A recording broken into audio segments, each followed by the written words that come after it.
Hello guys, আসসালামু আলাইকুম। সবাই কেমন আছেন? আশা করি সবাই ভালো আছেন। শুভ নববর্ষ উপলক্ষে অনেক বড় একটি ইলিশ মাছ আনা হইল। আর ইলিশ মাছটির এখনকার বাজার দাম হবে প্রায় 5,000 টাকা। অনেক বড় একটি ইলিশ মাছ, সেটাই আমার বড় বোন কুটতেছে। কোটার পরে কিভাবে রান্না করবে, কিভাবে কি করবে, এগুলো আপনাদেরকে দেখাবো আজকে। সম্পূর্ণ ভিডিওটি দেখতে থাকুন। আশা করি ভিডিওটি আপনাদের ভালো লাগবে। আপনাদের সাথে কথা বলতে বলতেই মাছের খৈশ ফালানো হয়ে গেছে। এখন মাছটি কাটার পালা। দেখুন কাটলে মাছটির ভিতরে কি হয়, ডিম হয় কতগুলো, দেখতে থাকুন। শুভ নববর্ষের সময় বাজারে এরকম বড় সাইজের ইলিশ একদমই পাওয়া যায় না, রেয়ার একটা ব্যাপার। আগে তো এরকম বড় সাইজের ইলিশ মাছ আমাদের পাশের দেশের দাদাদের জন্য শুধু থাকতো। দেশের মানুষ তো পেতই না, একদমই না, যা বলার বাহিরে।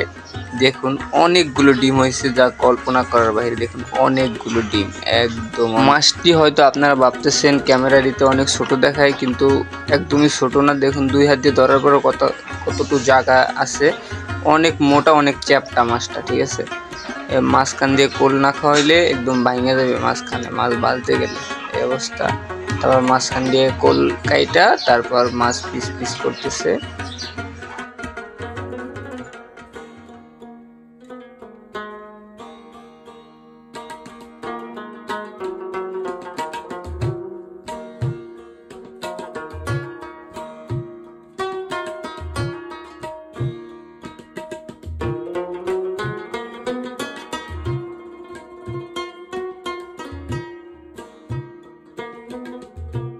লেস কল্লা মিলিয়ে টোটাল মাছ হয়েছে 12 পিস, কোলের মাছ বাদে। কোলের মাছ ছাড়া মাথাটা কত বড় দেখুন। কোলের মাছগুলো কত বড় বড় দেখতেছেন। ক্যামেরার ভিতরে তো ছোট দেখায়, কিন্তু অনেক বড় বড় পিস হয়েছে, অনেক মোটাও হয়েছে মাছের পিসগুলো। এখন মাথাটা কাটবে। দেখুন মাথা কাটতে গেলে বুঝবেন কত বড় মাথা। গালি চাপটাগুলো ক্যামেরার ভিতরে ছোট দেখায়, কিন্তু মাছটা অনেক বড়।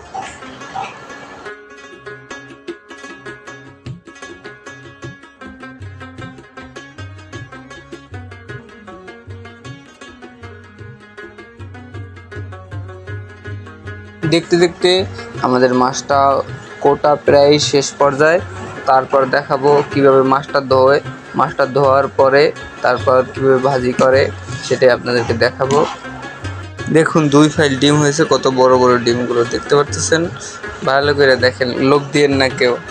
হলুদ মরিচ মাখানো শেষ, তারপর এখন দেওয়া হবে চুলায় দিয়ে তেলের ভিতরে। দেখুন মাছগুলো ভাজা হইতেছে। জাল একদম কমাইয়া দিবেন। কিছু পেঁয়াজ হলদি মরিচে মেখে মাছের উপরে দিয়ে দিবেন। তারপর লাড়াচাড়া করলে দেখবেন কালারটা আরও সুন্দর আসবে।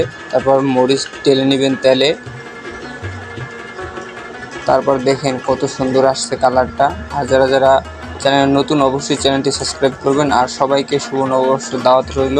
ইলিশ পান্তা খেতে এসে পড়েন আমার বাসায়। আর যারা যারা ফেসবুক থেকে দেখতেছেন অবশ্যই পেজটি ফলো করবেন।